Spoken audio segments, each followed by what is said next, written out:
I understand that your book was published this week, is that correct? On Tuesday, yeah. Congratulations. And can you tell me why you chose to write on that topic? A young woman with whom my wife and I are very close. She's almost like a daughter to me. Was raped when she was a teenager, and I didn't know it until 10 years later when she turned up in a treatment facility, rehab for sexual assault and addiction. And it was because for over a decade she had suffered in silence with this trauma, and it nearly killed her. I mean, it was such a, and I was so embarrassed and ashamed that I didn't know about her problem and then was ignorant about the extent of the problem in general and the harm it could cause. I mean, there's no excuse for that kind of ignorance. So I decided to first start by correcting my own ignorance, by learning what I could. And when I started studying the phenomenon of acquaintance rape, I learned that it's incredibly prevalent, that 80% of rapes go unreported, that 97% of rapists are not held accountable. And there seems to be this, the country's walking around in this, see no evil, this denial that is harming millions of young women and older women. I mean, it's not just young women, but between the ages of 18 and 24, that age group is much more likely to be raped than others.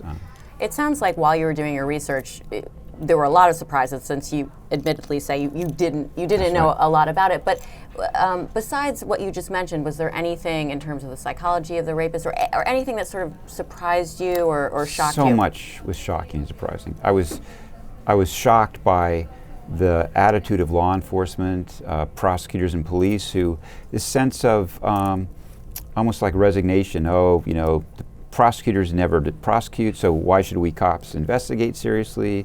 The prosecutors, juries never convict, especially if they're athletes in a town where the football team's popular. Why should we go out of our way to prosecute? There has to be this change in attitude. Rape has to be taken seriously. Really good research shows that most rapes, 90% of the rapes, are committed by a very small number of predators who do multiple rapes.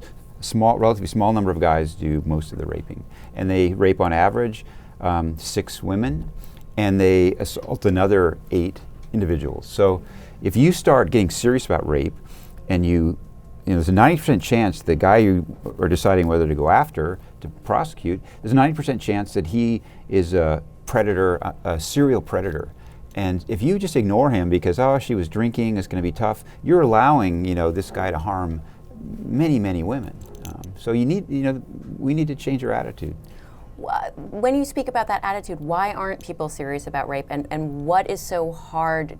Why is it so hard to change the attitude? Is it the facts? Is it? Why do you think that it's much easier to, when we're confronted with something that bothers us, it's much easier just to ignore it. It's really hard to change your beliefs when it demands you to engage, to empathize, to feel pain. The predators know that silence is their ally. If they can, the system is everything's set up to intimidate victims. They're the ones who go on trial if they decide to prosecute. They're the ones who are shamed, and that all this works in the favor of the rapists. And they're very aware of it. I mean, these serial rapists get better and better at it. They learn that, God, I can get away with this. They refine their techniques. They pick their victims. They know who to go after. I use the analogy. It's sort of like drunk driving used to be. Drunk driving used to be very common before 1980, and then Mothers Against Drunk Driving got on the case and started educating the world, but Americans in particular, about this is a serious problem that's killing thousands and thousands of people, and that in the years after that, the arrest rate for drunk drivers went up 220%, and now we take it very seriously. Zero tolerance. Think about if we did that for rapists. Think about the change it would make. If zero tolerance for rape, that should be the way we look at it.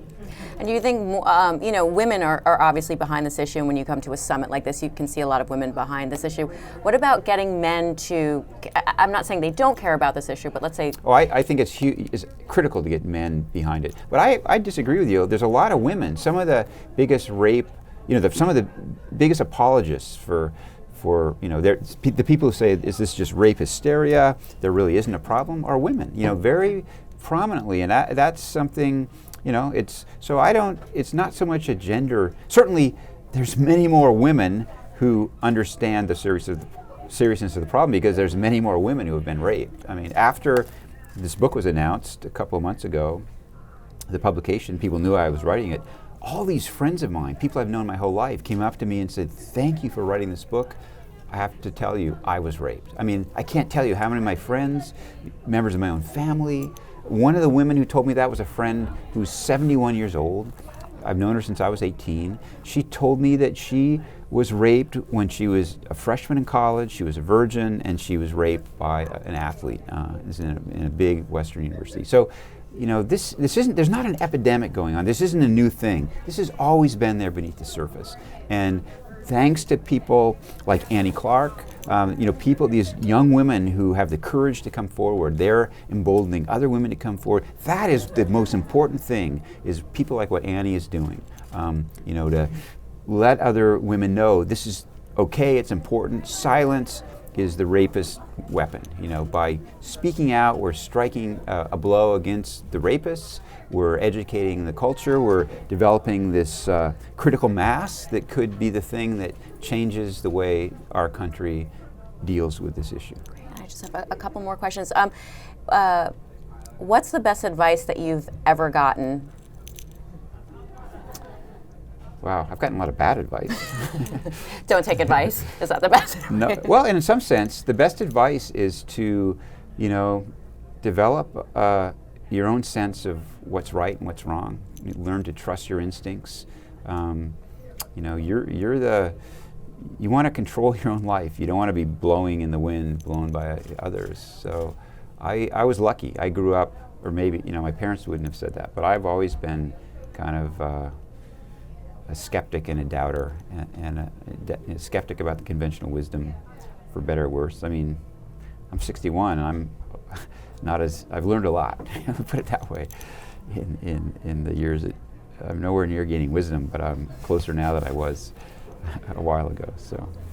And I know you are obviously not a woman, but we've been asking people in the chair, what is an essential question you think every woman or even every human being needs to ask themselves? Man, that to me is, some people don't have to ask it, they know. But for me, I had to figure out, and I think this is true for women too, why am I here for? Why am I alive? What brings me, not happiness, because I think happiness is overrated. What matters more is purpose. I find I don't really trust happiness. I trust this when I'm doing something I feel is right. You don't think purpose gives you happiness? It's just not the word. It's a different feeling. I think happiness is sort of like, sugar, which I like, but purpose is more. It's kind of it's the substance. You can rely on it. It keeps you going. Happiness is kind of momentary.